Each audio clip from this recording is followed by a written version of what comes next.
welcome back to my channel. If you are new to my channel, I am so happy you stopped by. Happy Reviews Day Tuesday. I have got a review for you guys today on the Maybelline Dream Wonder Fluid Touch Foundation. Now, this caused a lot of buzz when it hit the drugstores. It was not supposed to hit mass retailers until fall, but I guess they early released it at some places. I found this at my Target for $8.99, and they do have it at my local Walmart as well. So Target and Walmart are definitely the place to go if you're looking for this. I have found it in a bunch of different Walmarts and Targets since then.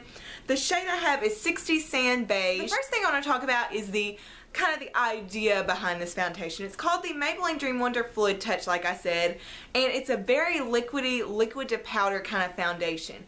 You shake it up, it comes with a little dropper, which I'll try to show you here, but I can definitely show you better in the demo. There's the dropper, and it's a very liquid formula. They say on the back to apply it with your fingers.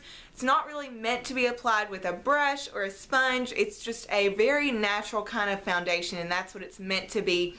And this is very similar in idea to things like the Bare Minerals Bare Skin Foundation and the Milani Mai Tai. Maybelline, L'Oreal, and Armani are all underneath the same umbrella of companies, so keep that in mind that this is quite similar. And then another drugstore option that is similar to this is a L'Oreal, I believe the L'Oreal Magic Skin or the Magic Skin Perfector, something like that, is very similar to this. It's that liquid to powder, shake it before you use it in a glass bottle. So that's kind of the premise of this foundation. Really different for the drugstore and something that there are not a lot of options for in the drugstore. Not a lot of foundations that are quite so liquidy as this. Nothing, as far as I'm aware of, in the drugstore that comes with a dropper like this, which has its advantages and disadvantages. So moving on to my review of this, I am going to show you guys a demo of me putting this on. So I'll insert that here. Okay guys, so all I've done is prime my face with the Lorac Perfection Primer. Of course, I've done my eye makeup, and I have done a little bit of Garnier Anti-Dark Circle Rollerball underneath my eyes. And so now I'm just going to go right in with the foundation. It looks like this in its little bottle. And the cool thing about this is the little dropper. Really neat little dropper. Can get a little messy if you're not careful, but the way I like to do it is just apply this to my fingers and then bring it directly to my face. So if you're not afraid of germs, if you have a freshly washed face, it may be ill-advised of me to say this, but you could just go ahead and swipe it on your face if you feel comfortable with that. If you know you don't have a lot of skin issues or problems that might get that bacteria in there. If you feel comfortable just swiping it on your face, go for it. So now I'm just going to rub it in with my fingers. It feels very serum-like, not a greasy, oily, really bad oily feeling, but like an oil or a serum. Any kind of facial oil, if you've ever used one, this is what that feels like. Really soft and silky. Feels kind of like it dries to a powder finish in that it's soft and silky, but not, in my eyes, a completely matte finish. More of a matte satin. So, continuing on there. The only thing I will say about this is it just does take a little bit of extra work, you know?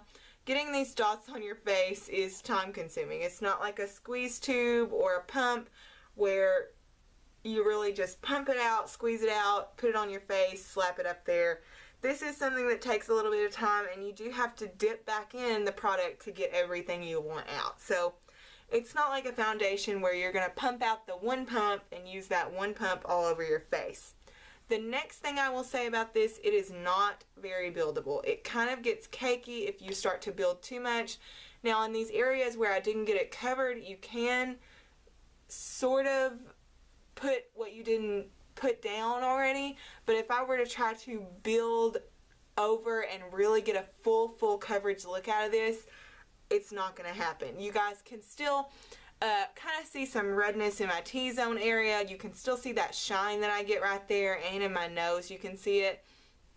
That's just something that you're going to have to deal with if you have those problems like I do where either you have redness or oils or even blemishes, this is just not going to cover that up. Not to say it's not a beautiful natural finish. I really do like the look of this, and it is so natural. So basically, this is a different foundation for me, something that I haven't tried. I never tried the L'Oreal foundation that's similar to this.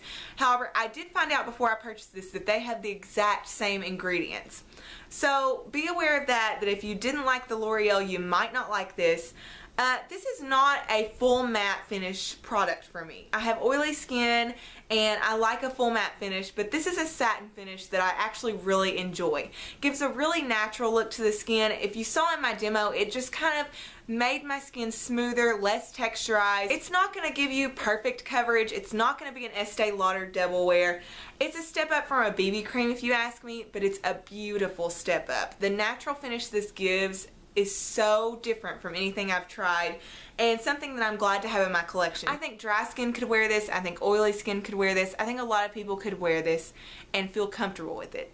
That being said, I want to discuss the lasting power of this. The lasting power on this is not great. It is not your Estee Lauder Double Wear. It is not your CoverGirl Outlast Stay Fabulous. It is not your Revlon Color Stay. For me, with this looking good and lasting, I'd say a good 4 to 6 hours. At about the 6th hour mark, I need a major touch-up, because with me having such oily skin, this just starts to fade out. It doesn't really decompose on my skin or leave blotches or anything like that. It's almost like it just disintegrates.